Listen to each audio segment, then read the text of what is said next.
উত্তর ইসরায়েলের বিভিন্ন সামরিক বেসামরিক স্থাপনাকে লক্ষ্য করে রোববার মধ্যরাত থেকে সোমবার মধ্যরাত পর্যন্ত 24 ঘন্টায় মোট 175টি রকেট ছুড়েছে লেবানন ভিত্তিক ইসলামী সশস্ত্র গোষ্ঠী হিজবুল্লাহ। একই সাথে সোমবার হিজবুল্লাহর মিসাইল হামলা ইসরায়েলি কর্তৃপক্ষকে তেল আবিব, গালিলি এবং আশেপাশের এলাকায় সাইরেন বাজাতে বাধ্য করেছে। দখলকৃত ফিলিস্তিনের উত্তরের মাসকাফ এবং আল মুতলা এলাকায় সাইরেনের শব্দ শোনা গেছে। মঙ্গলবার এক প্রতিবেদনে ইসরায়েলের সম্প্রচার মাধ্যম চ্যানেল 12 এই তথ্য নিশ্চিত করেছে। প্রতিবেদনে বলা হয়েছে, উত্তর ইসরায়েলের নাহারিয়া, হাইফা, একরে এবং ক্রাউড শহরকে লক্ষ্য করে ছোড়া হয়েছে সব রকেট। গতকাল 7 অক্টোবর গাজায় ইসরায়েলি বাহিনীর চলমান অভিযানের 1 বছর পূর্ণ হয়েছে।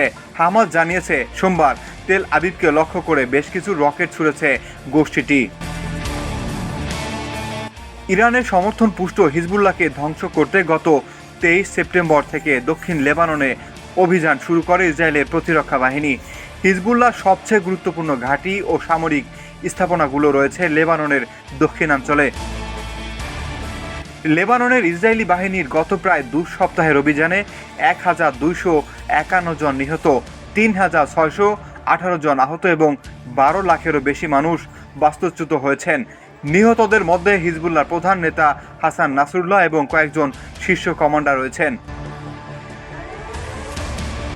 লেবাননের সশস্ত্র গোষ্ঠী হিজবুল্লাহ জানিয়েছে তাদের যোদ্ধারা ইসরায়েলের রাজধানী তেল আবিব সহ দখলকৃত ফিলিস্তিনে কয়েকটি স্থাপনায় বহু সংখ্যক মিসাইল নিক্ষেপ করেছে।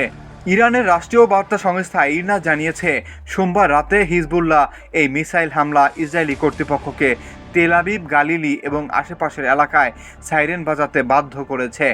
দখলকৃত ফিলিস্তিনের উত্তরে মাসকাফ এবং আল মুতলা এলাকায়ও সাইরেনের শব্দ শোনা গেছে। ইসরায়েলি সামরিক বাহিনী এবং দেশটির গণমাধ্যম এই মিসাইল হামলার বিষয়টি নিশ্চিত করেছে।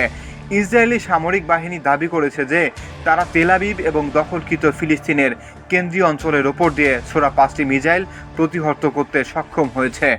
হিজবুল্লাহ সোমবার রাতে এক বিবৃতিতে জানিয়েছে তারা তেল আবিবের উপকণ্ঠে অবস্থিত ইসরায়েলি সেনাবাহিনীর 8200 ইউনিটের গ্যালিলোর সামরিক গোয়েন্দা ঘাঁটি ধ্বংস করেছে। তাদের এই আক্রমণটি খাইবার অপারেশন এর ধারাবাহিকতায় পরিচালিত হয়, যা গাজা উপত্যকার সংগ্রামী ফিলিস্তিনি জনগণ এবং সাহসী প্রতিরোধ যোদ্ধাদের প্রতি সমর্থন হিসেবে পরিচালিত। হিজবুল্লাহ আরও জানিয়েছে যে তারা লেবাননের প্রতিরক্ষা এবং তাদের নিপীড়িত জনগণের সুরক্ষায় প্রতিশ্রুতিবদ্ধ এবং দখলদার ইসরায়েলি শত্রুতার অত্যাচার ও আগ্রাসনের বিরুদ্ধে লড়াই করতে তারা সবসময় প্রস্তুত।